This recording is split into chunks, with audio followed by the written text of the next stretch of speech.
Welcome to the Work Hard, Play Hard podcast. My name is Rob Murgatroyd, and I am a former doctor turned lifestyle entrepreneur. Each week, I interview some of the best minds on the planet on the science of achievement and the art of fulfillment. Today's episode is a mini-sode that we call Fri-Date with the Wife.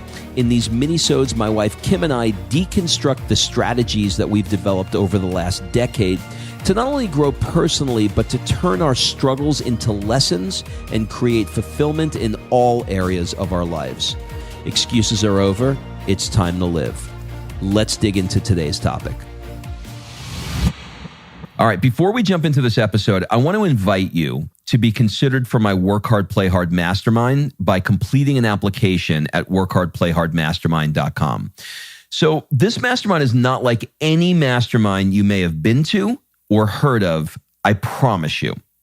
This mastermind is for 6 to 7 figure entrepreneurs that are working too damn much and aren't taking the time to have amazing experiences around the world with an incredible tribe of people.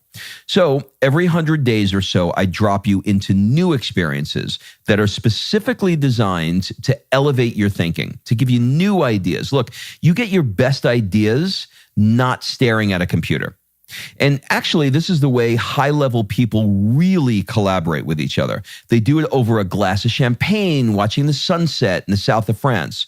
And we'll be doing things just like that. In fact, we'll be taking a vintage car ride through the French Riviera this summer, and we'll be truffle hunting in Florence in the fall, to name just a few of the experiences so that I can give you a feel for it. So if you are ready to do some fun stuff around the world and really, really want to level up your tribe in one shot, fill out an application at workhardplayhardmastermind.com. We'll jump on a call and we'll see if it's a good fit. All right, let's jump into today's episode. Well, Kimberly, I am in transition. Murgatroyd, how the hell are you? You got to be careful with that, because I did a post about talking about transition and how it's like the hardest part of life and giving birth, and how my goal was to liken transition in life to transition in birthing a baby, but really just everyone thought I was pregnant. Okay, but that's not true, right? Oh, hell to the no. Okay, well, really, really, really, really good news for Rob Murgatroyd today. What are we talking about? First of all, set the stage. Where are we? People seem to like the ambient theater of Italy podcast that we did last week, so we're gonna reproduce that. It's so much more inspiring, isn't it? Yeah, I think so. So we're sitting at our favorite cafe in a little side street near the Mercado. You want to give him a plug?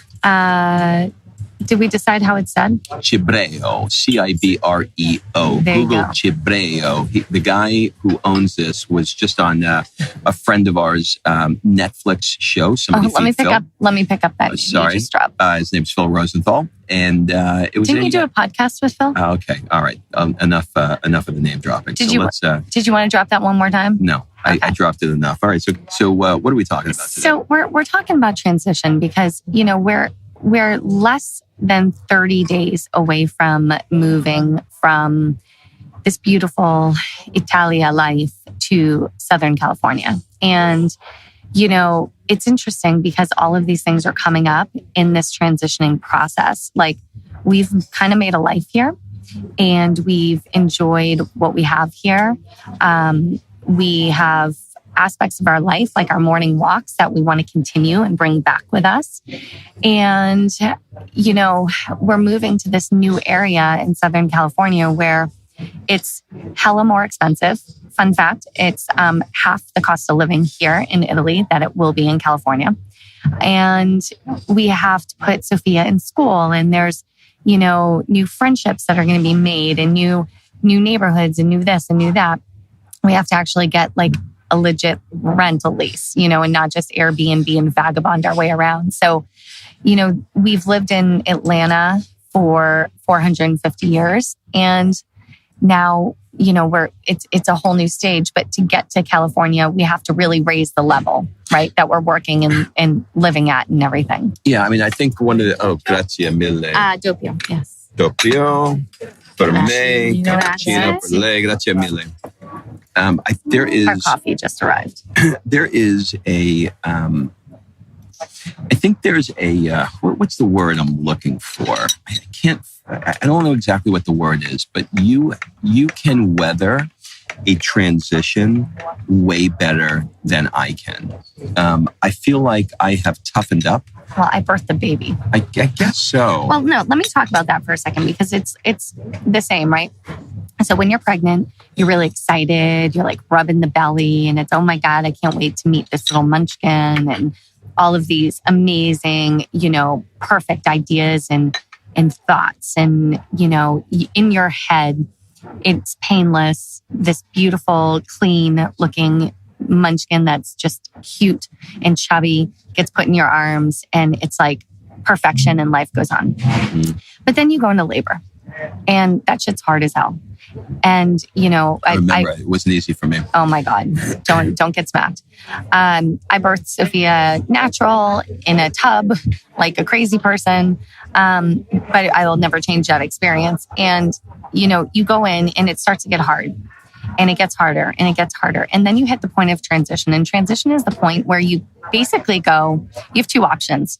You quit, which in birth is not really possible because something, is coming. Mm-hmm.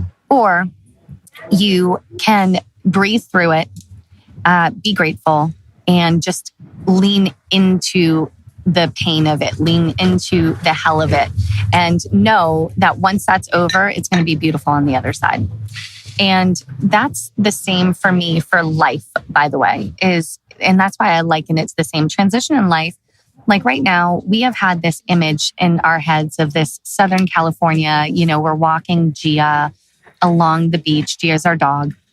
Sophia's an amazing school and we're frolicking and it's always sunny and it's all perfect. I hope it's the dog because who else would be walking? Yeah, that would be weird.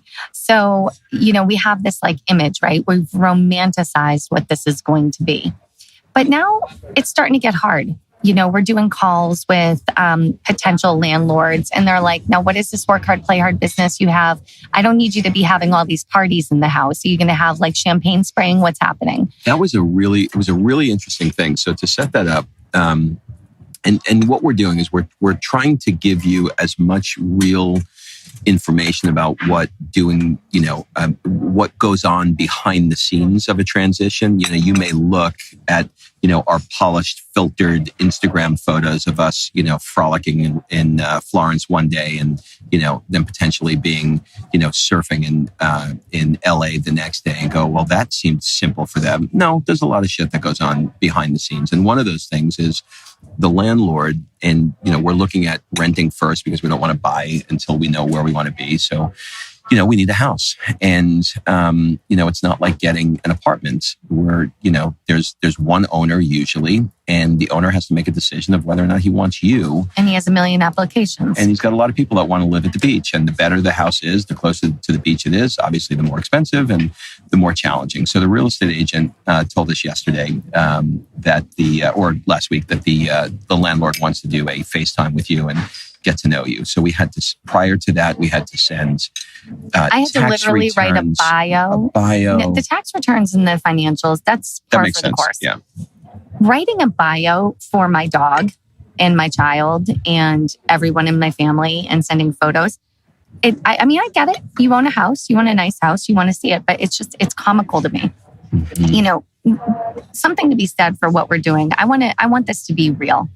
Rob and I have capped what we're willing to spend on a house because it can go into $10,000, $20,000 a month. I'm not playing that game.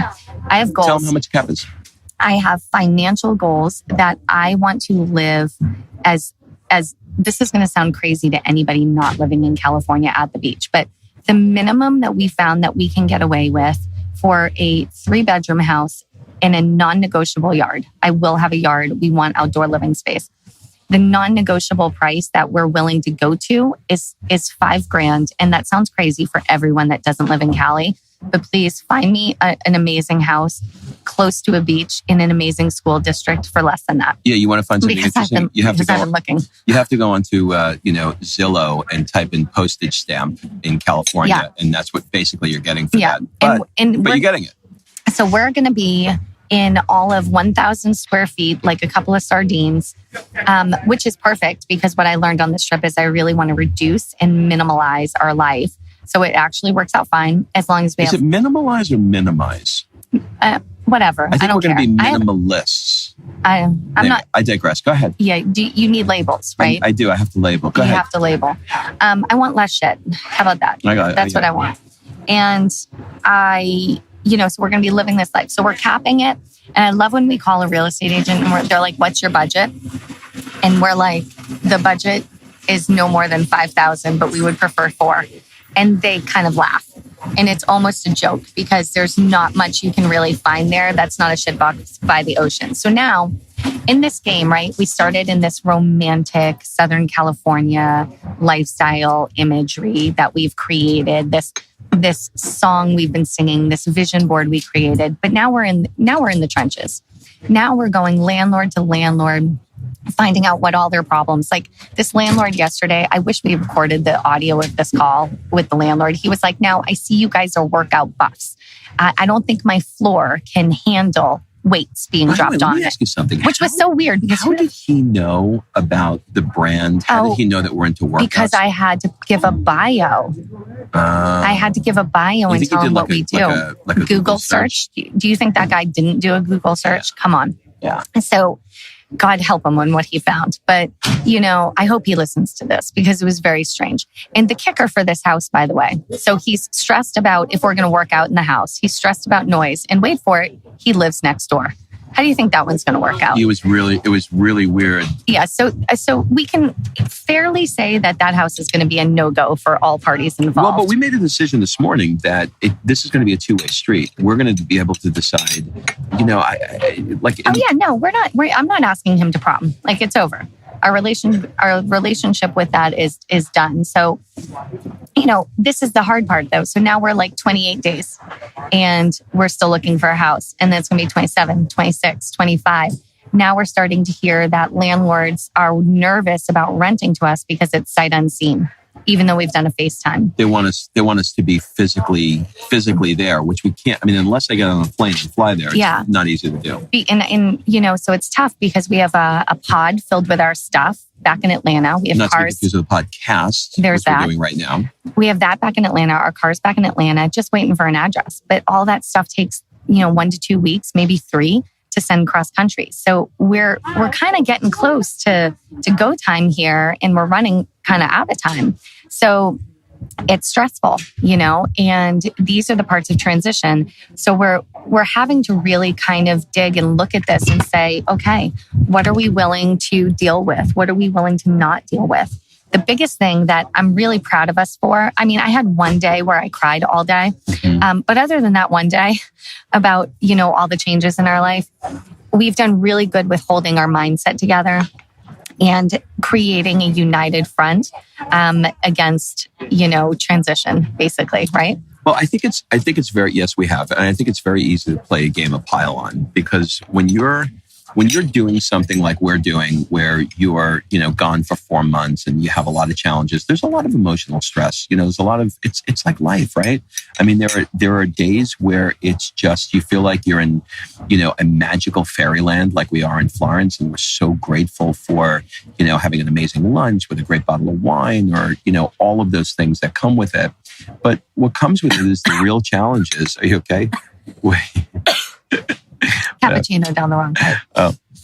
What comes with it is, all of the challenges that are associated with running a business 100% remotely from halfway around the world. We're still tying up, we have about 5% less, with the chiropractic practice, 5% of the 100% to go.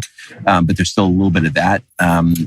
Let's not forget that there's a mastermind, and I've got, 20 people that are about to fly in from all over the country for us to put on that event. We've got Work Hard, Play Hard podcast. I've got long form interviews. We've got Wi-Fi problems. Like I can go on. We got a kid. We got Kim's business. I just third person there. Yeah.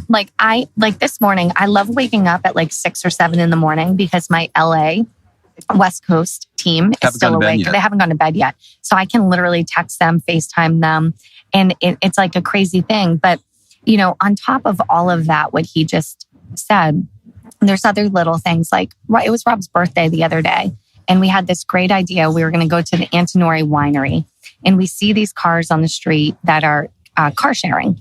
And so you're supposed to just be able to download the app, put in your info, kind of like, a bike or, a bird or something like that, and rent a car.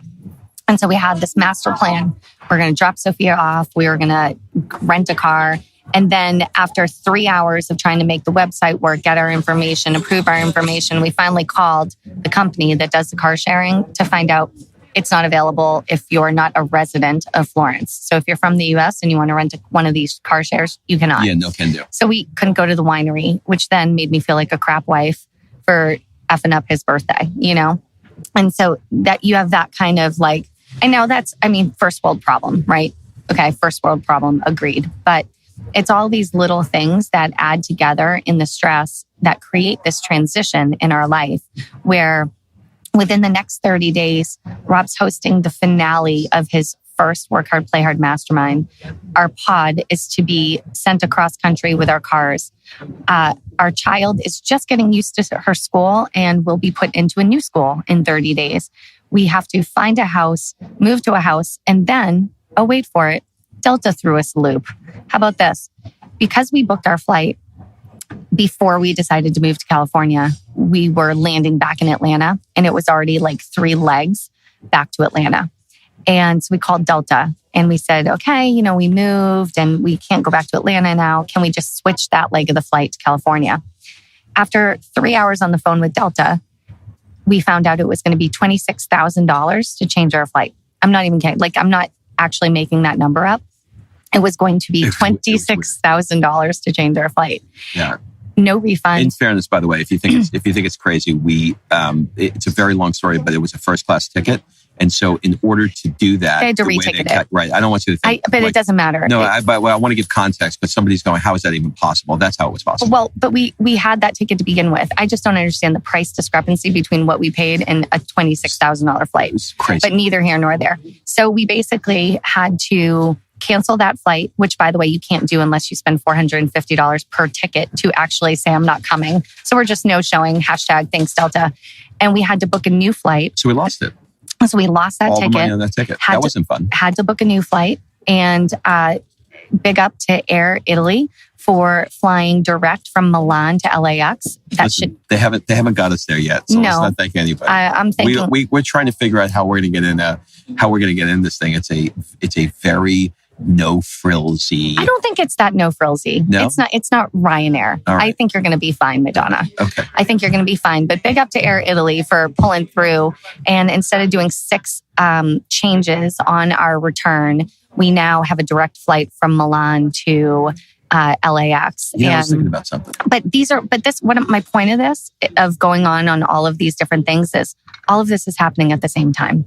Yeah. Literally at the same time, while running businesses, while still trying to explore the city, But doesn't that mean, to use a Rumi quote, doesn't that mean that, life is rigged in our favor? Because the world is conspiring for us, for sure. The more I do like Joe Dispenza work, of meditations and stuff, the one key thing that keeps coming up for me over and over again is that you have to allow these things to organize exactly the way that they're supposed to organize for you.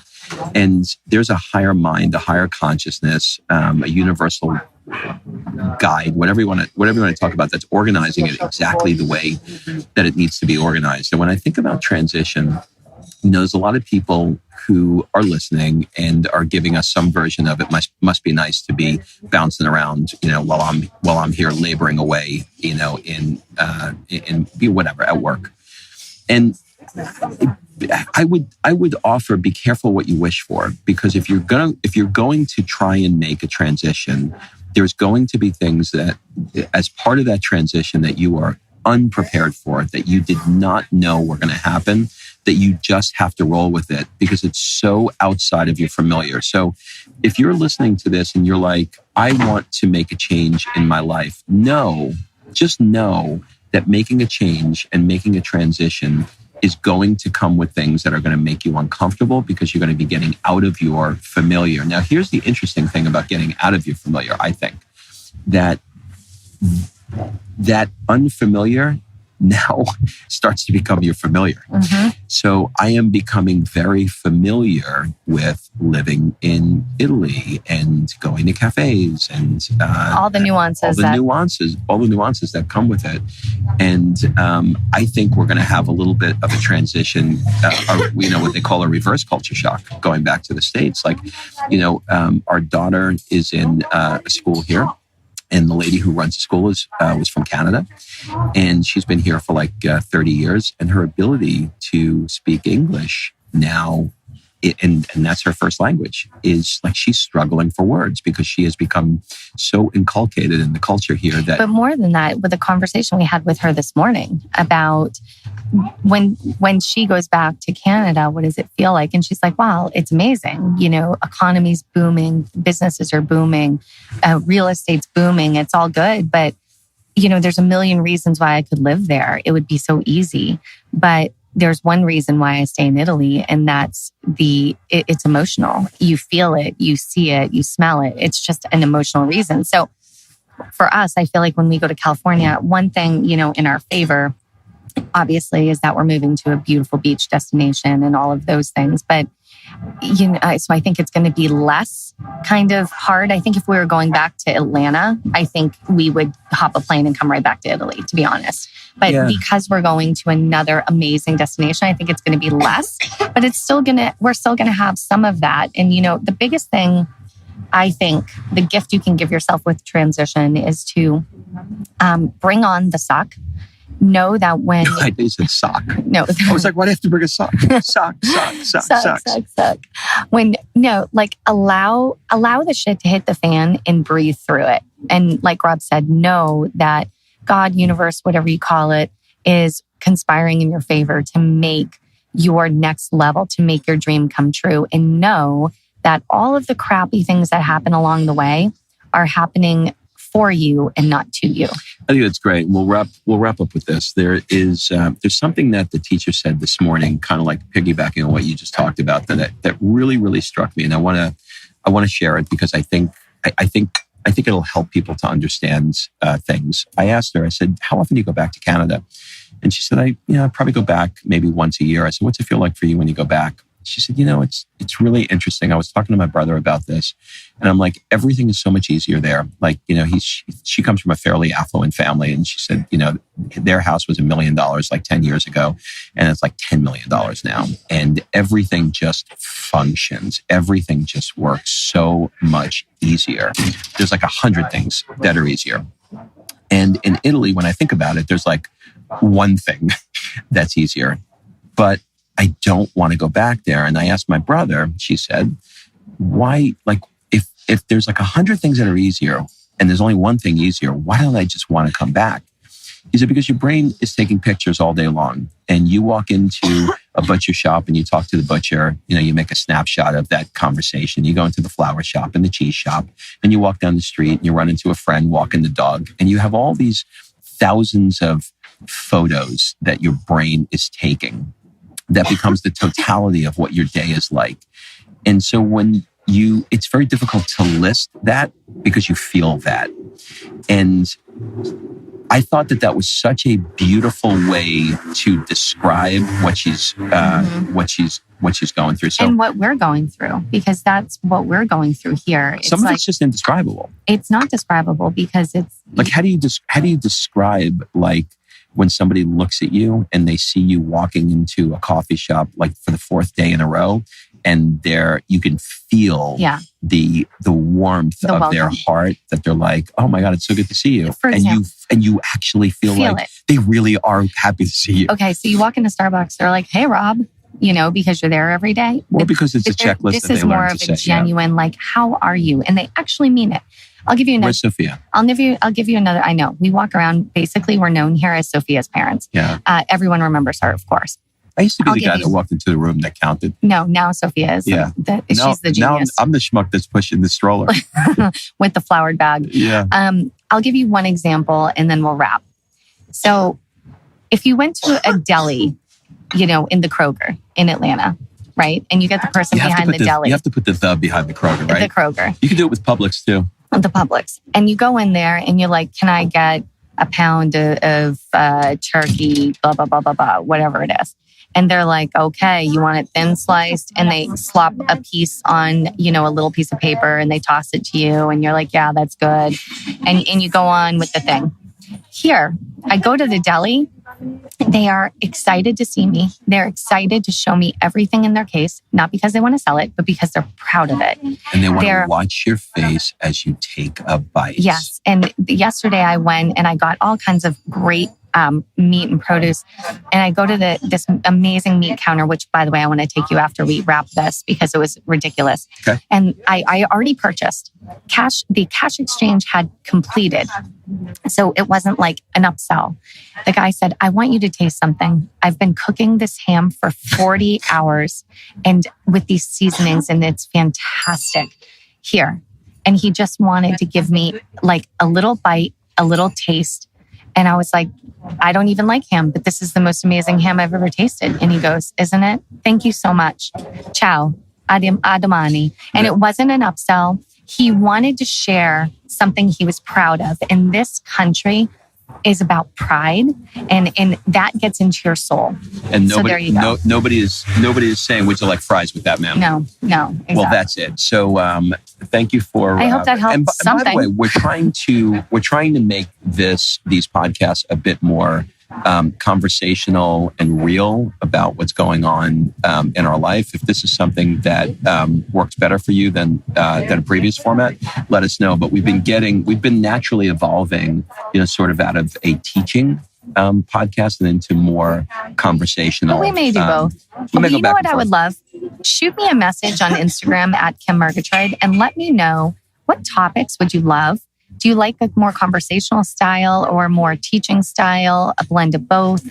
But really topics, because it's hard for us to know what we know. But sometimes when you're watching us on social media or hearing us and you're like, I would like to learn more about that, that's what we need to know. So shoot us a message. We've been saying goodbye for a half hour. It's like, well, I don't want to let it go. Just hit the button. I don't want to. Hit the button. You do it. All right. See you later, everybody. Bye. All right. Thanks for listening. If you love this episode and you know someone that needs some help in either stepping up their work hard game or their play hard game, it would mean the world to me if you shared this podcast with them to help me get this movement out there. So if you like what you heard, head on over to iTunes, take 30 seconds and leave me a 5-star review, and I will be forever grateful. So until the next episode, excuses are over. It's time to live.